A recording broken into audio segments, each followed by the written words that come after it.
G'day, g'day. G'day, g'day. What a way to start a show. This is Craig here. This is current Craig as of October 28th in 2024. Yes, today is when we release it. And why am I saying this by myself, with no Josh? Why? Because it's Josh's birthday today. That's right. Today, the 28th of October, 2024, is Josh's 47th birthday. So on social media, if you're friends with Josh on social media, make sure you message him a big happy birthday, wish him a good happy 47th birthday, and we'll go from there. Now, let's go back to the show.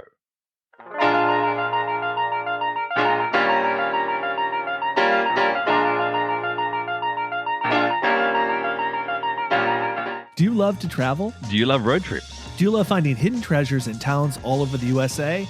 Hi, I'm Joshua. And I'm Craig. Welcome to Treasures of Our Town. It's the podcast that explores unique and charming towns scattered throughout the United States. Guided by our love for location-based games like geocaching.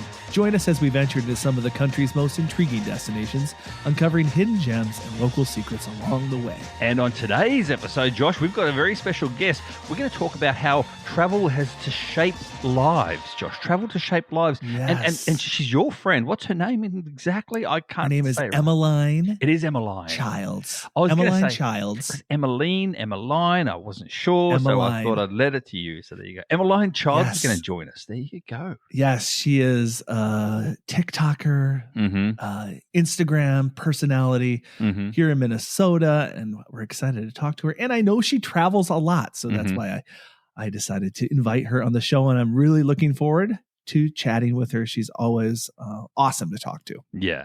And she's got that Minnesota nice voice too. So exactly. Meanwhile, don't Josh, you know, what have you been up to, mate? Ups or downs first? Which your choice. Oh, well, the Minnesota Lynx basketball team. Last episode, remember? Remember last episode? Yeah. I was talking about the Lynx and how exciting it was. Yeah. Well, Reese and I recently went to the first game of the finals. We're talking about the WNBA, people. We're talking sports right now.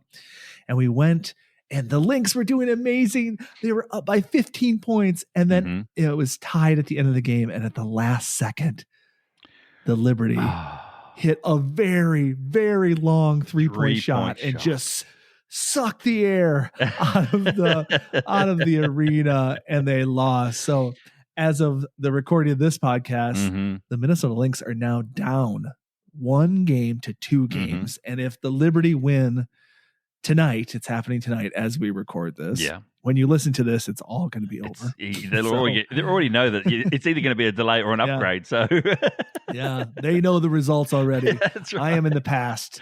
They're in the future. But tonight, if they lose tonight, it's over. But if they win tonight, it's tied. But then they go back to New York, which is going to be tough to win on the road. So it's not looking good. But Reese and I had a great time in the Target Center cheering on our Minnesota Lynx. So that's my delay. I was really bummed.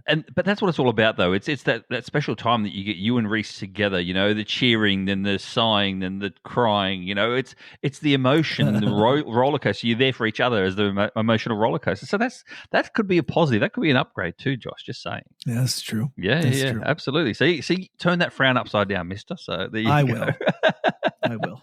What is your upgrade if that's the case then? Well, I don't have anything specific. And you know what? We don't talk about the weather on this podcast. No. We don't talk about the weather. Unless it's travel specific. That's true. Yeah. That's true. But I'll just say it's the most wonderful time of the year. It's October. We are hitting peak leaf season. It's beautiful. It's autumn, fall. And I'm looking out my window. I'm seeing all the colors. And today it was 77 degrees Fahrenheit. We don't talk about the weather. That's nice. That's warm. That is warm. That's for a good upgrade. This time of year. That's a good upgrade, though. Think about it. You got the beautiful but it's going colors. to be, yes. Yeah. It's going to be a beautiful weekend. I'm going to do a Muncie event again. Yes. Tomorrow. Wow. We have 3 Muncie events in 3 weeks here locally. Wow. And guess what, Craig? Guess what? Tomorrow, or not tomorrow, sorry. Next weekend, I'm hosting my first ever local Muncie event. So I'm hosting one. Yeah, That's it's called right. A Spooky Walk in the Woods. And what's it for, Josh? Is it for, hang on, your birthday? Yes. Yeah, my birthday is close.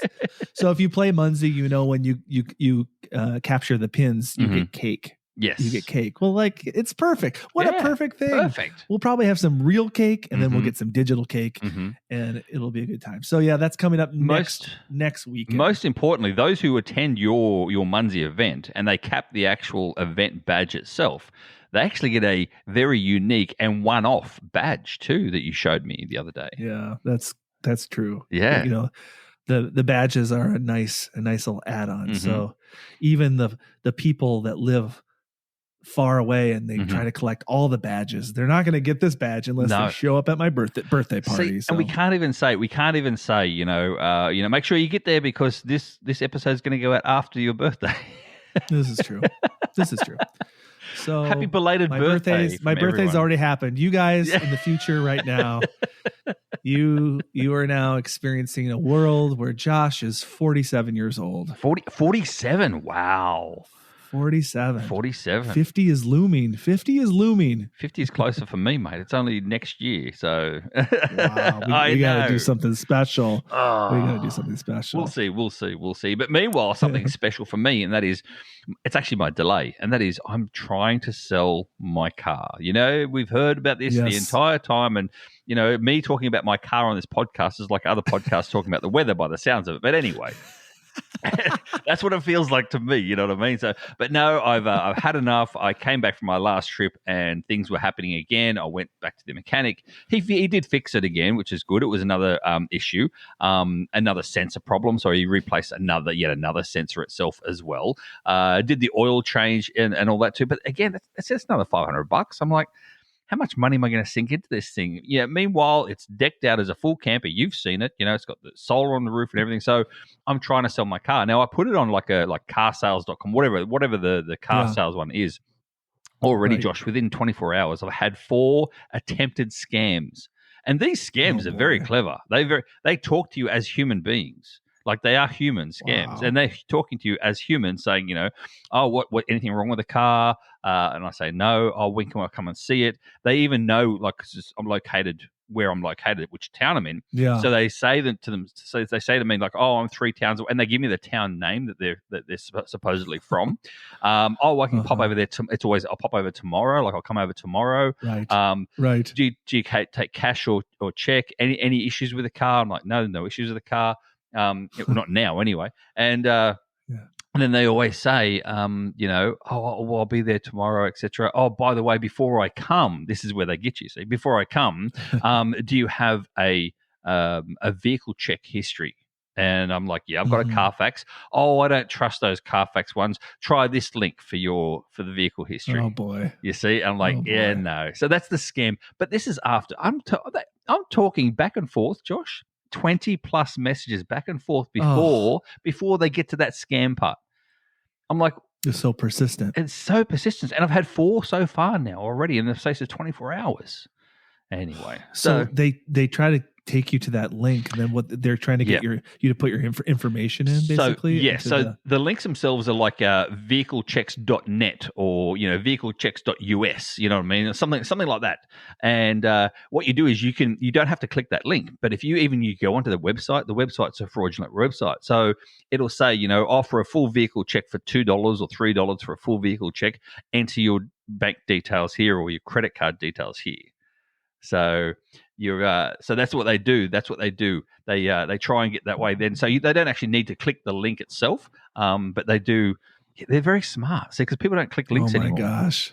But yeah, wow, yeah, and the websites look kind of legit until you go onto Reddit or other places like that and do some research, and people say, "Oh, if you have a deep dive into it, yeah, the website's from Lithuania." So yeah, right, exactly, right. Oh boy. Anyway, that's my delay. That's 9 minutes later. We're talking about my upgrade. My upgrade is much better, and that is this is a really good upgrade. The reason why, for real, and it is a for real upgrade too. I'll tell you. You don't even know this part yet, and that is that when this podcast goes out, I'm not even in the US.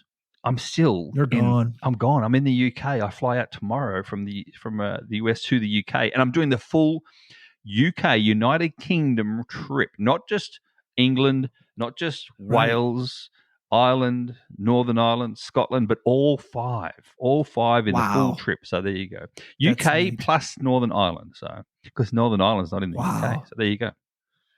Is there one thing in particular you're looking forward to most on the trip that you're about to do? Geez, not most. Nothing I'm looking forward to that's the most, but I have little pieces all the way through the trip. So, for instance, just little things like there's that special flat loo. We're talking about Munsey now. There's a special flat loo that there's only one in the world, and it's located on the Thames Bridge as well. The what do you call it? Tower Bridge? Really?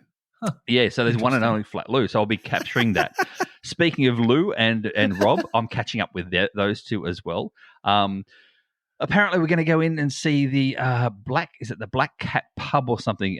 Somewhere where what's her name? Swift. All the Swifties know the Black Cat Pub because she sings about the Black Cat Pub. So we're going to go into this Black Cat Pub, have a beer there. Of course, my Untapped's going to be going off. I'll just let you know. Of course. I want to go and see the Diddley Squat Farm. Have you heard that? Probably no, not. What is that? So have you heard of Jeremy Clarkson? Farm? Jeremy Clarkson. You haven't heard of what's wrong with you Americans? Jeremy Clarkson is a world-known celebrity. World-known celebrity. Okay. Well, I thought was world-known except for the US. He used to host Top Gear. He's one of the hosts of Top Gear, the motorsport or TV show. Top Gear, yes. Top Gear. He was the tall guy in Top Gear. Well, after he finished Top Gear, he bought a farm in the middle of England. And he has been doing his antics and stuff on the farm. And so now it's the Diddley Squat is his farm. And he's got a full, it's a 4-part series on Netflix. It is brilliant. It's funny. It's humorous, but at the same time, you can see the perils that the farmers actually go through as well, because he goes through those perils himself too. So they've got a farm shop there. So we will be driving past and I'll pop into the Diddley Squat farm shop. So I'll be looking forward to that. I'll be looking forward to being on Abbey Road and getting the webcam on Abbey Road. That will be very cool. Yeah, see, things like that. So they're the main things. I think it's funny.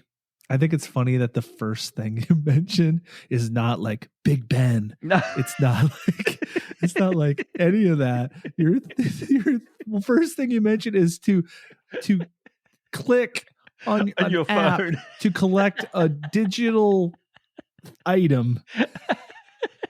That was the first thing you mentioned. Yeah. Well, I mean, like forget you, Big Ben. Who cares? I'm clicking on a special virtual loo.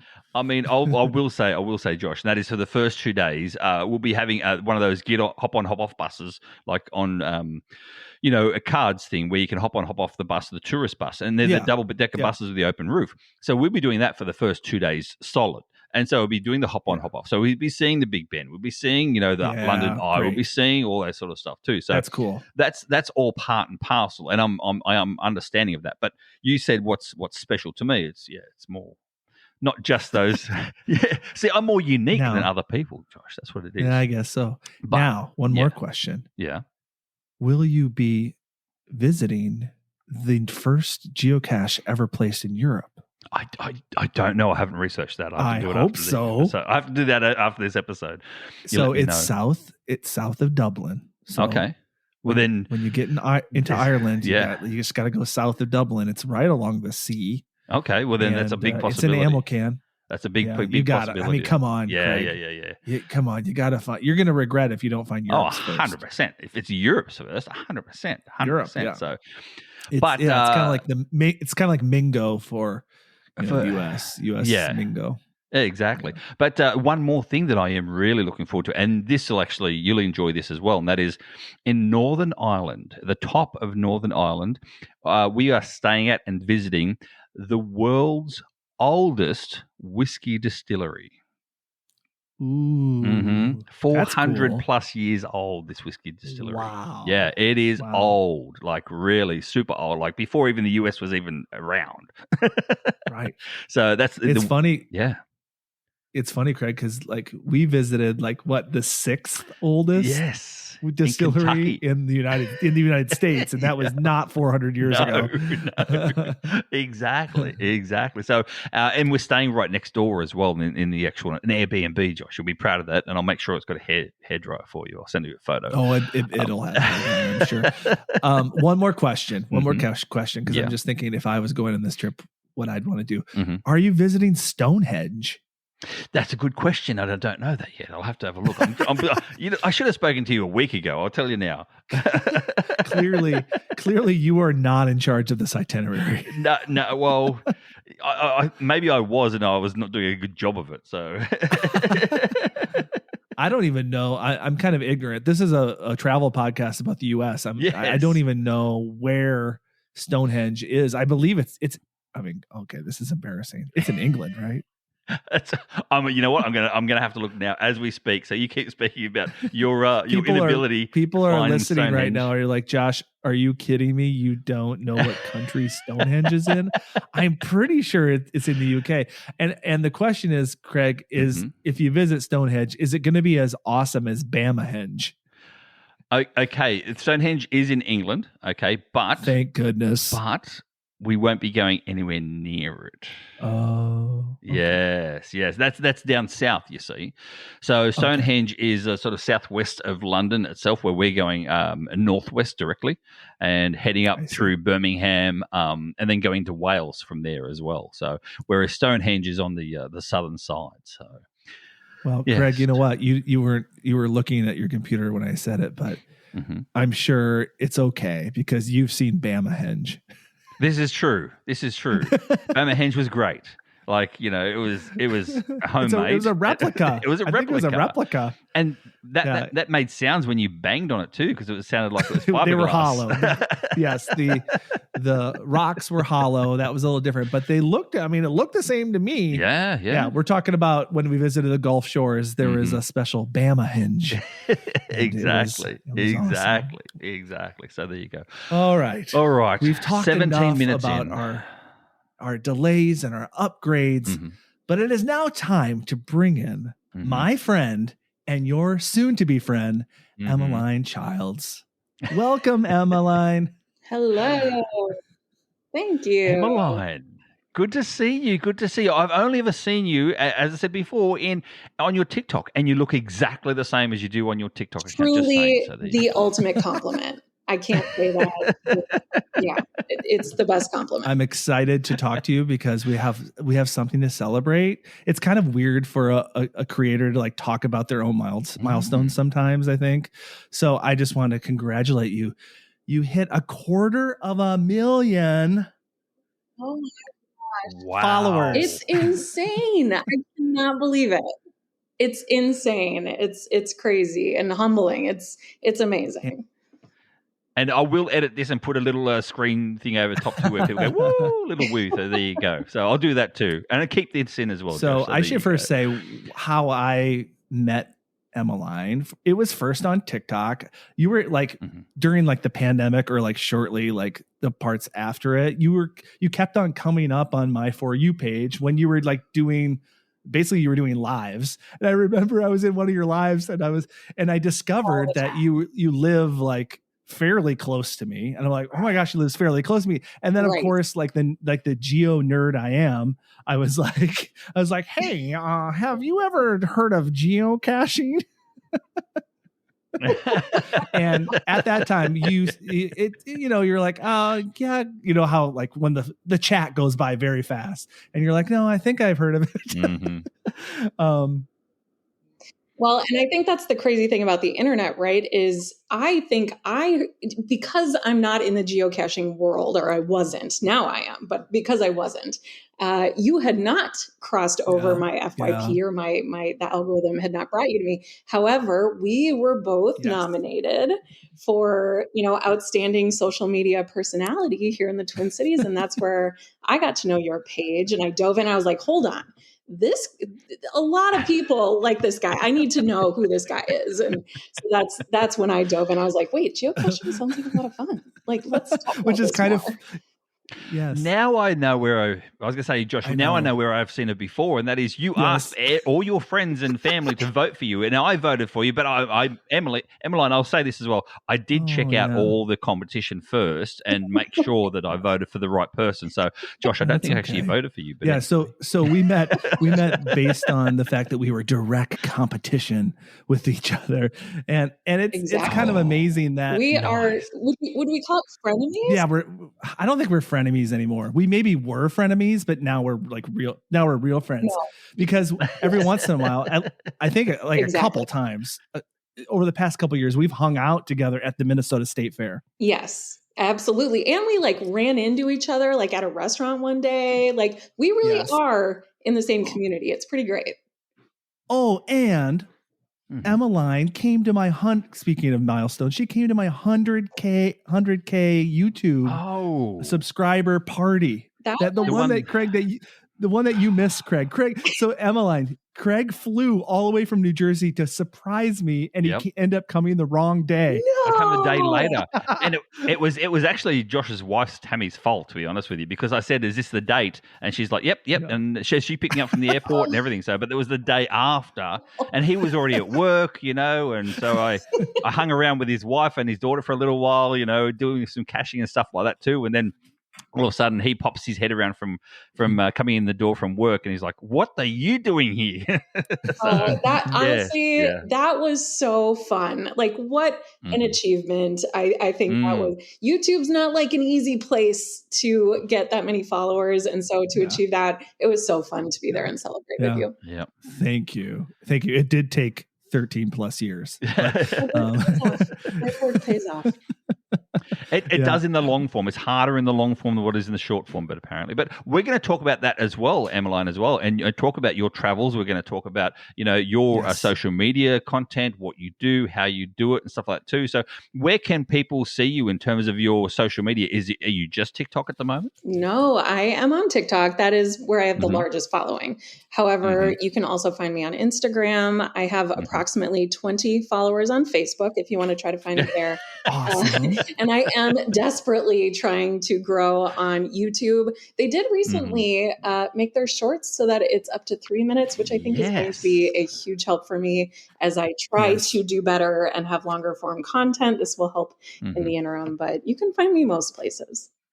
Yeah. So Emmaline, for those who have not seen your content, could you describe what your content is? Yeah. So the true answer is it's a little bit all over the place, but I always say that I have 3 buckets. I try to make you laugh, with varying levels of success. I try to be relatable so that you know that there's someone else out there going through what you're going through. And I try to inspire you to do something great. So I love giving back to the community and, going out and meeting people and doing things. And I like to bring all of that together in a really lovely soup. It's a good soup. And I've been really fortunate to bring together. I do a lot of Midwest content, a lot of corporate. We could get to this, but I work in the corporate world, and so I like to create content where I feel like other people feel like they get it, they've been there, and they can laugh along with me. Yes. You do a great job. You do a great job making like just the everyday stuff, super relatable. Thank you. Yeah. And see how I feel as well, and that is especially with these short form content, TikTok, Instagram, Reels, and YouTube Shorts, they're all exactly the same in my mind. And that is, you keep people's interest by being authentically you, but at the same time, you've got to be happy about life. You know what I mean? You've got to inspire people, have that laugh, have that smile, have that interaction. People want that dopamine hit. They want that feeling of, oh, look, this person's happy. They're going to make me happy by watching them be happy. And so if you do that naturally and that's your authentic self, then that's perfect. And that's what you are, basically. Well, exactly thank you. It's fun. And I have to admit, I always worry because I do a lot of very sarcastic content where I rant or I go on about something, and it's always with, a sarcastic undertone, but I'm always like, oh gosh, are people going to think that I'm being serious? And, I've asked people like, is it too much? And they're like, no, we always know that you're joking. And so it's fun to be able to vent in that way and thankfully be able to kind of laugh along with other people going through it too. there's so many times I watch your videos and I'm like, me too. That same thing happened. It actually happened this week. I got an iPhone 16 Pro, and I am a OtterBox user. So I'm from Minnesota. Where do I go? I go to the Target website. I buy the OtterBox on the Target website, and then all of a sudden, of course, the Target's like, we don't actually have that one at this store. Go to a different store. And Craig, she made a TikTok of that exact situation to the same case, the same OtterBox case. I'm assuming. I swear, like the algorithms are so good they read our minds. Oh, they know. No kidding. Yeah. Oh yeah. And see, and that's what I say as well. And this is where I defend social media, and that is the algorithms read you because of the way you interact with the actual app itself. So people think that it's some sort of mind reading trick. It's and it's going to show you these bad things here and there, and then all the political stuff and all that. When really we don't want any of that at all.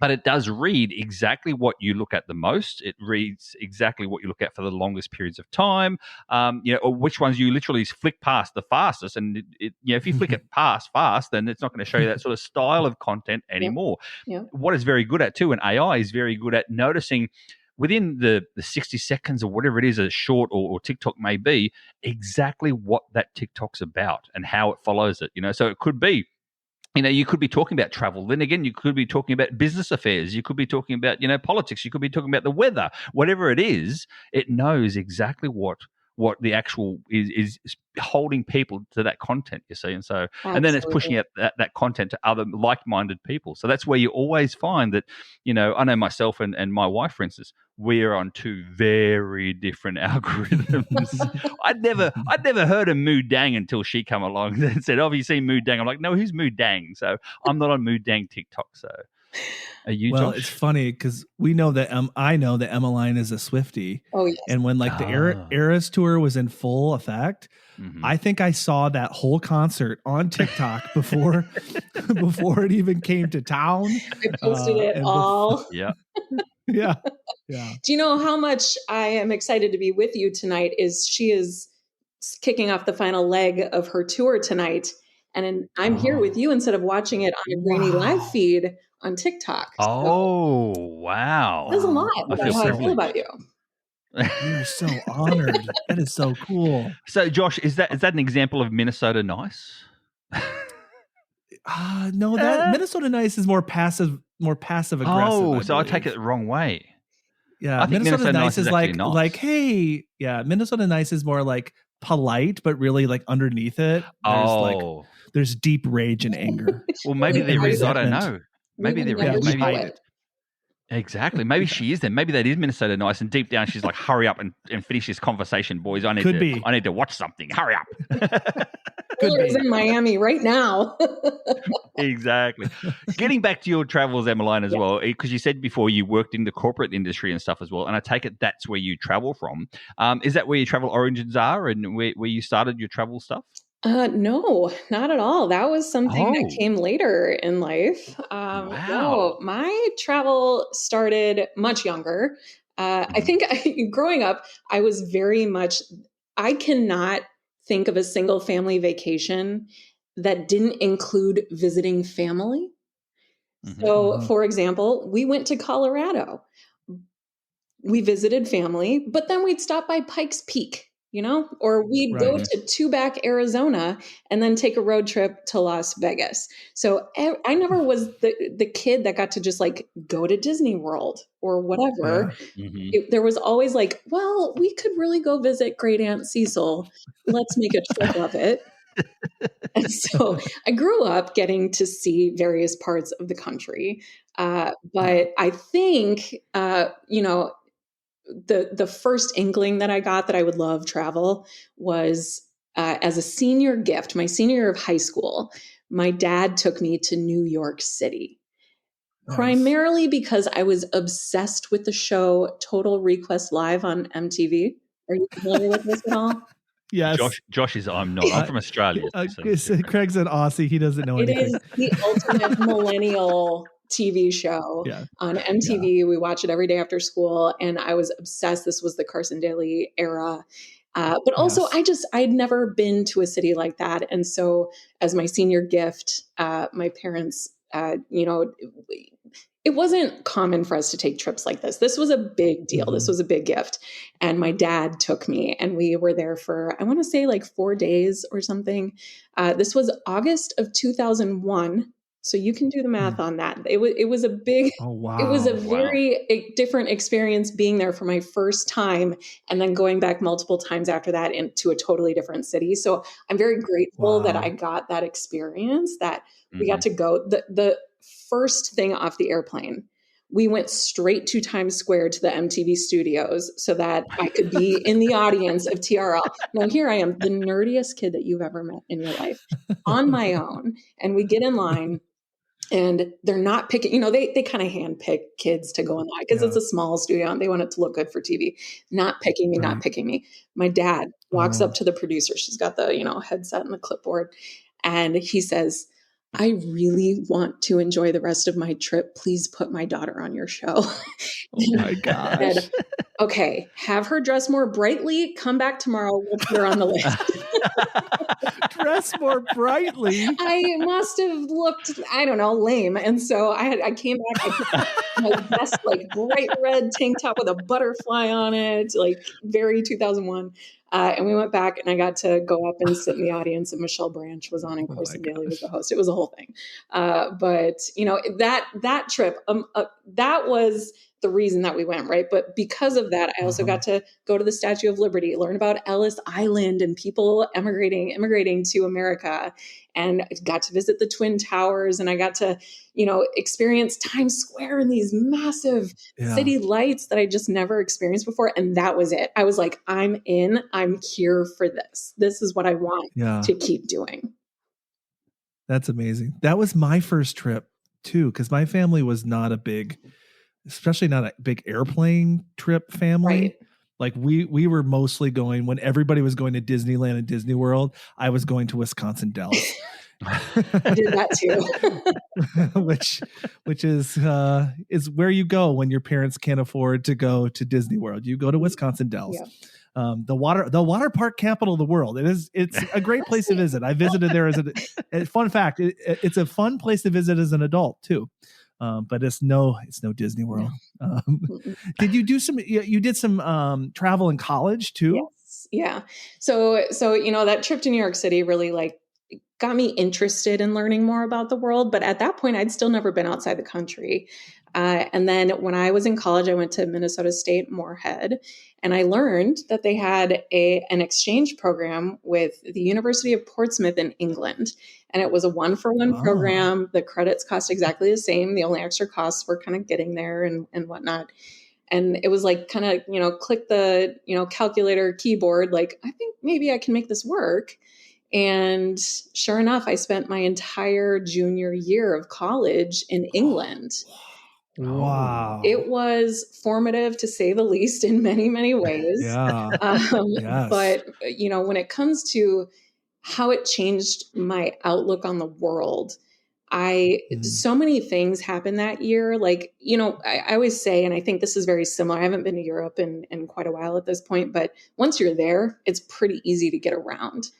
And traveling the United States, sometimes you go to different states and they feel like different countries. We have such different cultures here. In Europe, it's kind of the same, except you're genuinely visiting these massively, extremely different cultures within very short trips of each other. And then seeing all that, I kind of relate it to Dorothy in the Wizard of Oz. I'd spent my whole life in Minnesota, in the United States, traveling to a couple different places. And then I got to go abroad. And suddenly I was like, oh, wait, hold on. There's color. Everyone else is living in color. What's happening here? There's other languages and foods and all. This is real. I thought that was just on TV. And so that's where I think my vast outlook on life changed. And I genuinely changed even what I wanted to do for a living that year. I thought that I wanted to be a lawyer. I thought that's what I wanted to do with my life. And then I traveled and I was like, never mind. I don't want to work 80 hours a week and, not spend time with my family. Like, turns out I actually miss them now that I'm not with them. I actually would like to maybe pivot and do something different with my life. And so it was, like I said, formative in so many ways. So would that be the time in which you like caught a travel bug, for instance? You know what I mean? You thought to yourself, well, I've got to do more of this. I can't, as you said before, I can't sit in an office for the 80 plus hours, and then go home and then cook a microwave dinner. I need to actually get out and about and experience more things. Was that when it actually occurred to you? Was it at that time? I would say that is when it occurred. However, my bank account disagreed with me. I wish that I kind of had done that. What I ended up kind of, I followed that very stereotypical path. Like, you go to high school and you go to college and you get married and you buy a house and you have a kid. And that's, I had the most amazing, incredible experience because of that. But I did not get to travel as much as now 40-year-old me looking back wishes that I maybe had an opportunity to do, and that I would encourage other people to do. Yeah.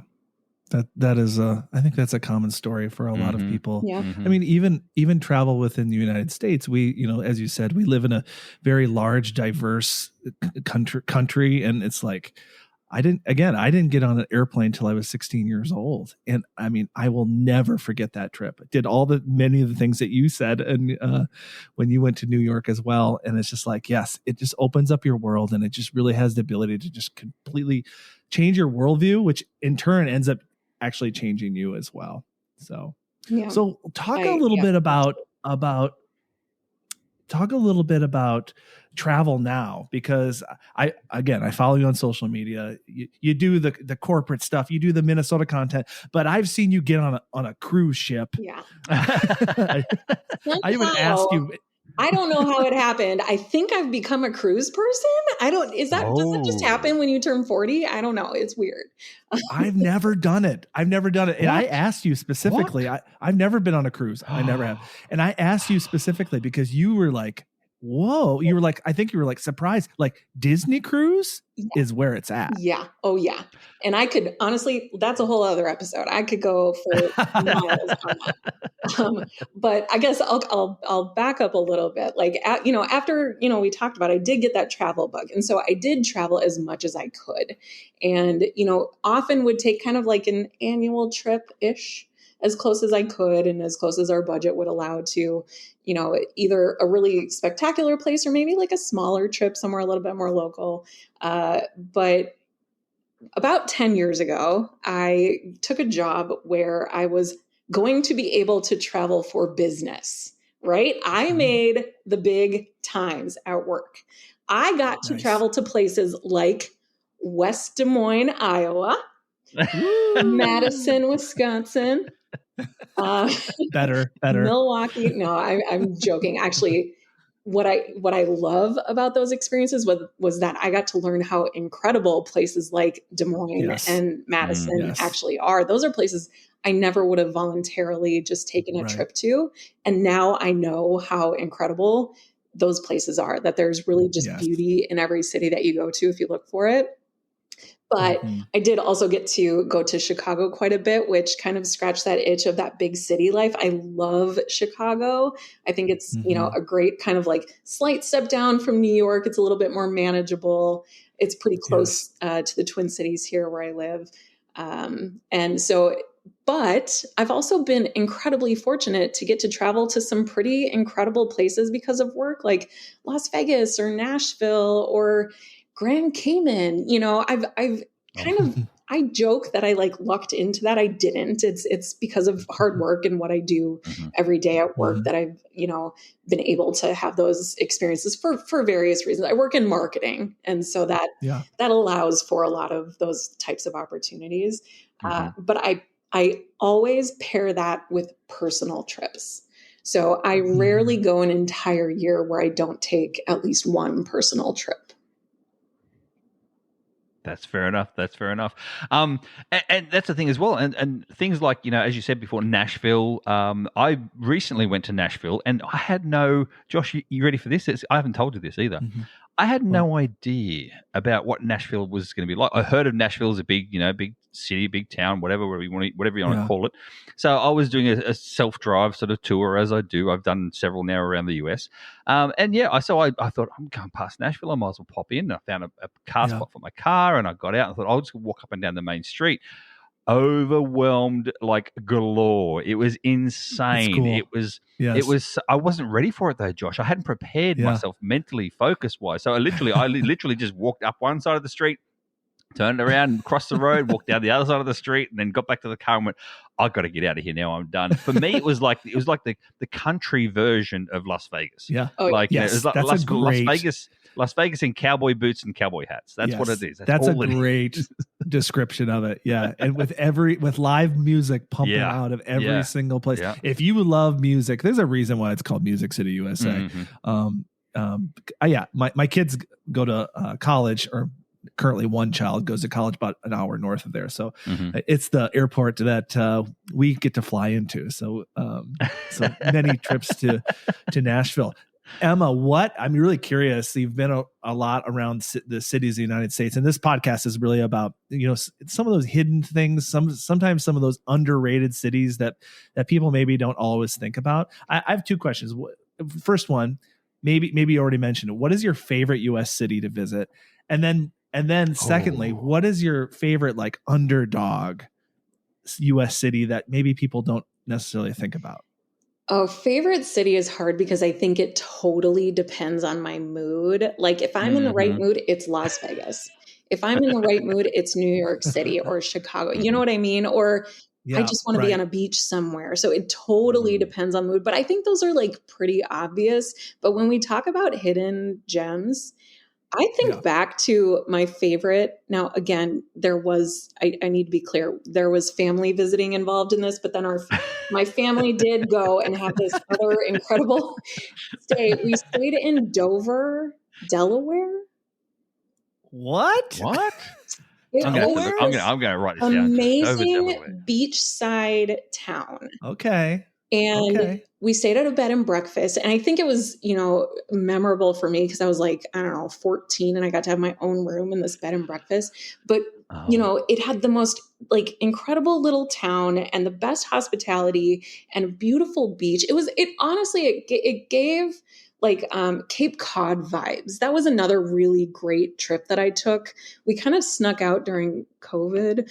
A couple of friends of mine, the three of us, we rented a cottage in Cape Cod, and none of us had ever been there. We flew into Providence, Rhode Island, and we drove up the Cape. And that was, all three of us talk about that being one of the best vacations that we've taken at all. Like it was different because it wasn't more in the thick of COVID. Like it was still outdoor dining and masks and whatnot. And thankfully, everything worked out great. We were all very careful and everything. But getting to experience Cape Cod when it was a little quieter, a little less crowded, getting to kind of go up to Provincetown, and it was that was so memorable to me. So it's those kind of like quiet little surprises where you get a mix of being somewhere that you're not used to and getting to relax a little bit too. I think that's a big part of kind of those memorable key vacations. And Josh, just to let you know as well, I just looked it up itself, and it's pretty much directly in the dead center of Delaware from north to south. And it's along it's almost along the Delaware Bay there as well. So you've got directly north south. It's pretty much exactly in the middle. And close to the bay. It's near the Bombay Hook National Wildlife Refuge. So there you go. I definitely for sure knew that. I did not know that. Feel free to use any of this information, Emmaline, for your next TikTok. That's fine. That is a state that I've never been to. I've never been to Delaware, and I've never found a geocache in. I've been to almost every U.S. state, but I have not. Okay, I haven't done your list. I know I haven't done the Maine down to. He hasn't even been to Jersey. All the New England. I haven't done any of New England. I've done New York, but that's the only place I haven't. I've been to Hawaii. I've been to Alaska. I've been to everywhere else. I just haven't been there. Joshua, that got the high-pitched what out of me. Like, I know. I know. That you have not that was like down there. That was like the Taylor Swift like excitement voice. It was. Meanwhile, Emmaline, I mean, you look at me, for instance. I've been in the US now for 3 years. Have a guess how many states that I've been through in the US at the moment. I haven't done all of them. I'll let you know they are. But how many in total? Do you think? The way that you Just said chuck a that number makes out. me feel like you've been to a lot. I don't know. Chuck a number at me. I'm going to say. I mean, I did. I have been through Delaware. And I sneezed as I went through Delaware, and that's it. Like it was done. 25. Oh, nowhere near 48. Holy so cow! 48. Yeah. All I'm missing is Maine and New Hampshire as well, up the top corner. Wow, so that's incredible. Yeah. Well, it Yeah, sounds like yeah. both of you need to have a New England adventure. Oh, Josh. Correct. Yes, that needs to happen. So, That needs to happen. so Anyway, let's see if enough I have about my us. geog- Enough about us. Yeah. Josh. Well, can I say one more thing about Delaware and like some of the people that listen to this, they like know my appreciation for pop culture. Emmaline, have you ever? I know Craig hasn't because he hasn't seen anything. Have you ever seen Wayne's World? I seen mean, Wayne's a million years ago, I have not repeatedly watched it, but yes. Craig, have you seen Wayne's World? Of course, I've seen Wayne. Oh, things there's happen so many in things that he. Australia. Oh, there's so many things that I bring up. Pop culture. He has no clue. Anyway, there's a funny part in Wayne's World. I don't know if it's Wayne's World or Wayne's World 2. Do you guys remember this? Where they're in front of a green screen and they're like, and that things pop, like places pop up, and it's like, hell, like howdy, partner, we're in Texas, and then another one pops out like, yeah, we're in New York, and then Delaware pops up, and they're like, hi, we're in Delaware, yeah. Delaware, like they're like Delaware's, Delaware's not known for anything. Well, they're known I'm telling for you now. One of my favorite vacation spots. How about that? There you go. Emmaline, I'm just letting you know now, and everyone who knows Josh knows the same thing, and that is if you were Josh's parents, you would say to him the same thing that they said to him, and that is, Josh, if only you could remember your schoolwork as well as you do your memories for your music and for your movies, then you'd be an absolute brainchild. I think if we learned in school in like song, if Taylor Swift wrote about the Pythagorean theorem, we would all be geniuses. I'm saying. Or for me, if I learned in like 80s sitcoms, right? Yes. Like teaching me algebra through the show Family Ties, I'd be a genius. I would have went to it's Gilmore Girls Ivy League. Yes. Yeah. Meanwhile, Emmaline, I have it on good authority as well that you're going to head on a new big trip very, very soon. I've got a lot involved in this, just to let you know. But apparently, you're going down under. You're going down under, is that right? I am so excited. I cannot eat. I wish that the listeners could see the smile on my face. So this is a trip that's a long time coming. My partner and I have been planning this for a long time. He has been to Australia, I don't even know, 5-6 times, but always for work. So he has never gotten to go as a tourist, as someone just getting to have fun. And I've never been at all. And I'm going to be honest with you, I'm terrified of this flight. Let's just talk about that. 17 hours on an airplane? Yeah. I feel like I'm going to have to plan an itinerary just for the flight. And just to stop you there as well, just to let you know, as you fly across, so from the US to Australia, there will be an entire day out of the calendar that does not exist for you. So there you go. I will not have a December 29th this year. There you go. I am already will not exist. Morning. It will not exist. Yeah. No, so what I'm especially excited. So I've always wanted to go there. I found that I seem to have an affinity for the Commonwealth countries. I don't know. But I've always wanted to go there. And I get to check off 2 bucket list items on this one trip, which is incredible. So the first is we will be in Sydney Harbour on New Year's Eve. Oh, that's really good, actually. In Sydney. That's really good. I'm so excited. That's insane. Yeah, That's the New York of Australia. Like, have you ever on New Year's Eve? Have you ever been there? I worked. I worked over 10 years, New Year's Eve, in the middle of Sydney. I was an ex-police officer, so I actually standing on the bridge, the Harbour Bridge, blocking traffic while the fireworks is going off. So, yes. Holy cow. Okay, we maybe need to talk after this. I need to invite on where to go. I'm a little nervous, but I'm excited. Yep. And then the other thing, of course, is we're going to go up. Would we pronounce it Cairn? Cairn? It looks like Cairns, but Cairn? Yeah, but no R. Don't pronounce it R. So it's Cairns. Cairns. Cairns. Yeah. We're going to go up and do snorkeling in the Great Barrier Reef, which is another huge thing. You know, sad, tragically, that is, you know, dying. And so I'm so thrilled that we get to be there. And I thankfully was able to do some research, and I had some good recommendations of some really ethical companies. And I'm really looking forward to getting out there and just seeing it while it still is there to see and experience that. We're also going to go to Melbourne. Yes, there you go. Yes. Where I hear they have the world's best coffee, or so they say. Well, they say the world's Australia in general have the world's best coffee, but yes, Melbourne have the decent coffee shops. They have the very sprucey coffee shops where they sit out on milk crates and think that that's the trend. But anyway, that's okay. That's coming from a Sydneyite, so there you go. I'm traveling. I'm excited for all the coffee. I love coffee. Oh yeah. Traveling with Craig, he hates our coffee. Oh. He doesn't even. He just thinks it's dirty water. That's all it is. But we are also going above and beyond and heading down to New Zealand for a few days as well. So. Across to New Zealand. Yes, you're right. It is across very New Zealand, definitely more east. So it's going to be a whirlwind. I'm literally like already working out to build up the endurance that I'm going to need on this trip. Yes, you need to. So how long are you going for? How long in total is it? It's going to be about just over 2 weeks. Okay, that's just doable. That's just doable. Yes. And why I say that, Emmaline, as well, is that what you've actually and everyone in America don't really know this itself as well. And my wife, for instance, she never knew this, and this is how we actually got started talking, was because she was a silly American, didn't know these things. But what your trip doing is like you flying into DC, and then you're traveling all the way up to Canada border, and then all the way down to Florida. And then on the way home, basically, via New Zealand, you're going to stop in Hawaii.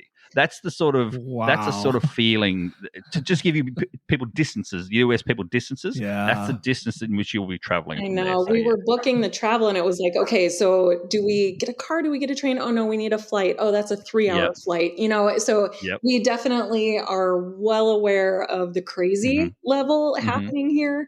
However, again, 17-hour flight to get there. It was kind of like, let's do what we can and try to make it as valuable as possible. While obviously, your partner's done it several times. You've said before. I've done it several times. My wife's done it several times. It is doable. It is a lot, though. I will say it is a lot. It's hard on the body. Make sure you get up and do your walks. Make sure you stay hydrated. That's all I can say. And hopefully, you get some sleep in as well, because you're going to need it. Yeah. Any issues that you're going to have in regards to normally when I talk to Americans, the Australian wildlife? Do you have any issues? And I'll put your issues to bed if that's the case, because everything can kill you. Yeah.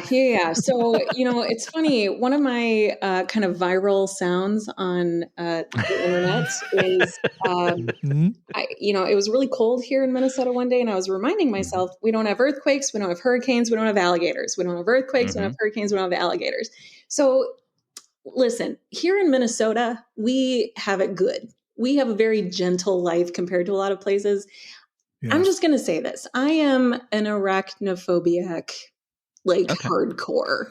So there's definitely some fear. Let me put your mind at ease. And that is nothing, everything in Australia can kill you, but nothing wants to kill you, if that makes sense. Okay. So don't touch anything. If you see something crawling around or slithering around. The other way. No. Just don't touch it. It'll go away itself. Just don't touch it. You will see now. You talk about arachnophobes because this is a lot of problem. A lot of people have with spiders. Australia do have largish spiders, and the biggest ones and they are ugly. I will say they're not an attractive spider. It's called the huntsman.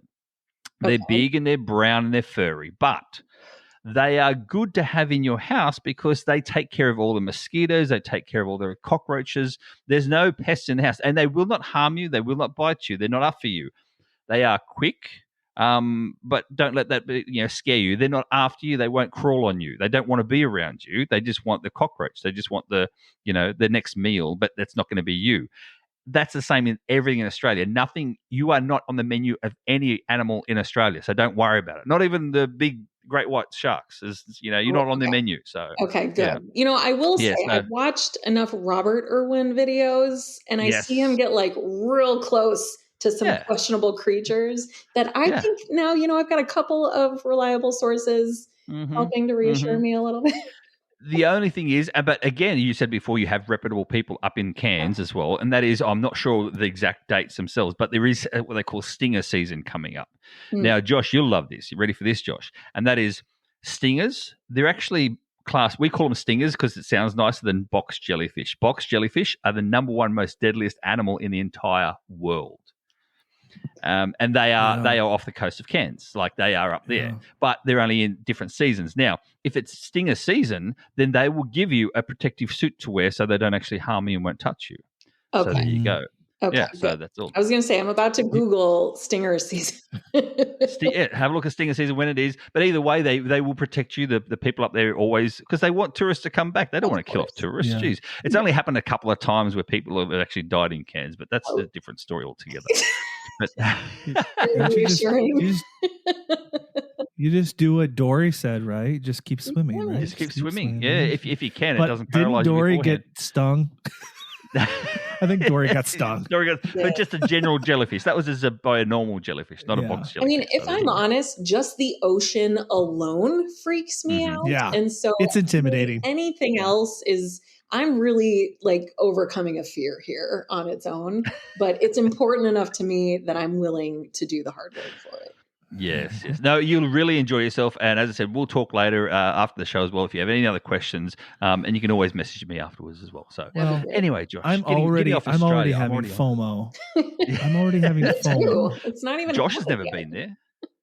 I've never been there. I'm already having FOMO, and this is actually a podcast about the U.S. So let's go back home, okay, guys? Just talking about it, I'm a little jealous. You're going to be there when it's nice. Like we know how it is up some in Minnesota. Some of them. Yeah. Oh boy.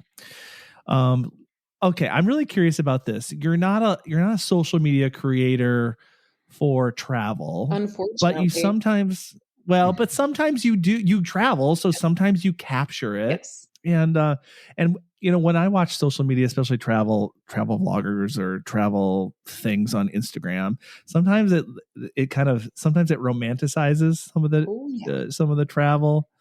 And is there anything for you, like if you're creating social media while you're traveling, does it impact your trip in any way, or is there a feeling like you have to show like how amazing and how beautiful it is? Even you know what I'm saying? Like, what's your take on that? I am so not that type of creator, and I think even if it was a primary source of income for me, I don't think I would venture down that path. If I was ever going to be lucky enough or choose to do travel content creation, it's going to be raw and real. I'm not going to just show you this beautiful view in front of me. I'm going to show you the line of people behind me.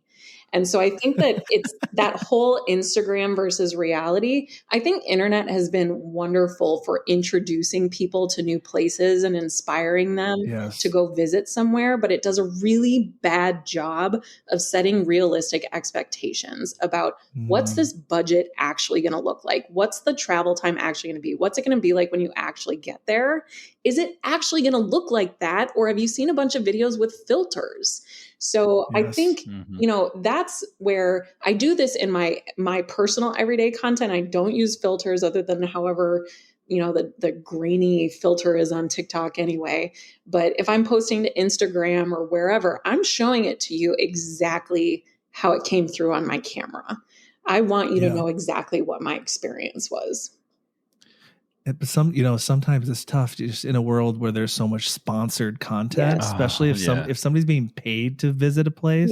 It's like you don't want, as a creator, and you don't want to be like, showing the bad stuff, Yeah. you know, so it's a tricky place, and being aware of, like, you know, when as consumers, to know, like, oh, it's good that we have laws where it says, hey, this is sponsored content, by the way. Even so, if everybody's showing all the wonderful things. And like for me too, it's like I was in Germany for 4 days, okay, and Italy for literally 1 day, okay, and Germany for 3 days. Emmaline, okay, here he was just saying, "Yo, I got FOMO. Get off Australia. I got FOMO." Now he's just bragging about Germany and Italy. Keep on going, Josh. Keep on going. I'm just saying, it was literally just like a long weekend, right? And I was in Italy for 2 days, and Germany for 3. And here's the thing. This is kind of the reality versus like what actually is. People sometimes view my content, and I release it slowly. I bet. So in those 4 days, I probably made 8 videos. And so people have this perception, oh my gosh, I wish I could travel. I wish I had the money for that. You're literally in that place for like 2 months, when it literally was like 4 days. You know what I mean? So it's like, it's so fascinating, the perception that people have of people that put out especially travel content, thinking it's like something more extravagant than it actually is. Yep. So, absolutely. And that wasn't a question, just an observation. Well, I got a question out of that, Josh, and that is, Emmaline, tell us your experiences, because you said before you travel for business and work, etc. As well. What's the difference for you when you travel for business or work compared to when you travel for yourself for leisure? So I mean, I think partially it's obvious, right? Like when I travel for work, I have things that I have to do for other people. There's an obligation. Someone else likely paid for me to be there. So I am obligated to, go to those meetings or attend that conference, like be at those certain events. But what I've often been able to do is work in an extra half day or an extra day on the end, where if I'm in a new city, somewhere that I've never been, where maybe I'm not going to have time in the evenings because I'm at a conference or I have all these meetings, but let's say I'm in DC for the first time in 10 years and I want to check it out. I'm flying into the Reagan Airport that's closer to the National Mall so that I can spend a few hours that morning before I fly out getting to visit the sites. And then I feel like I didn't just fly in and sit in a boardroom and look out a window like I could have done here in the Twin Cities, but rather I got to like experience it. And now I'm remembering that with a fonder memory. And it kind of brings it all full circle a little bit better. I also, to me, when I travel for work, it is very rare that I don't engage in some sort of like social networking activity. To me, networking is like the most important thing that you can do in your career, corporate or otherwise. Like that's where you meet people. That's where walls get broken down. That's where we start to have a little fun. You talk about the food that you like, or, as the evening goes on, like you open up about yourselves and then you build trust. And so when I take these work trips, for me personally, I know this isn't how it is for a lot of people, but yes, I'm showing up to that 8 a.m. meeting and we're working till, 4 o'clock or 5 o'clock. But then I make that effort to go to the happy hour or go to the dinner so that I can relax a little bit, where I might be exhausted and just wanting to go take a nap. But if I can power through, it makes that trip so much more enjoyable. Yeah, you get that personal experiences afterwards. That's an interesting point, because when I travel for work, and I'm not talking about when I make YouTube videos, that's like a different type of work. But when I travel for my day job, I personally find it hard to relax. Like I find it hard to, if I have a early morning, I mentally cannot check out of work mode in my brain. And I have a hard time like relaxing or even enjoying something really cool or fun in the city when I know I have like work the next morning, especially if it's early. Do you have trouble separating this like a work trip from like a trip that doesn't include work? Absolutely not.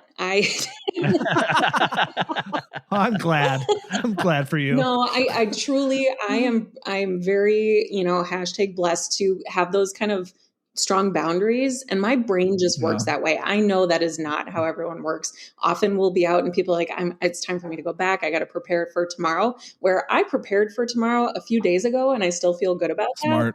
And I'm able to kind of keep going and enjoy the evening, you know, to have that fun, to break down those walls a little more.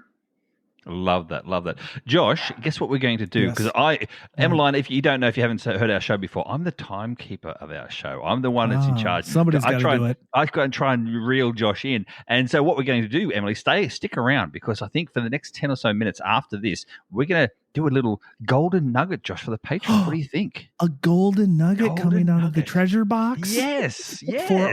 And that's, if you don't know what a golden nugget is, that's for our patrons. We provide from time to time extra bonus content, and Emmaline has agreed to. Before we started this recording, she has actually agreed to a little bit longer. To talk to us even a little bit longer, even though she is missing a very important Taylor Swift concert. Right?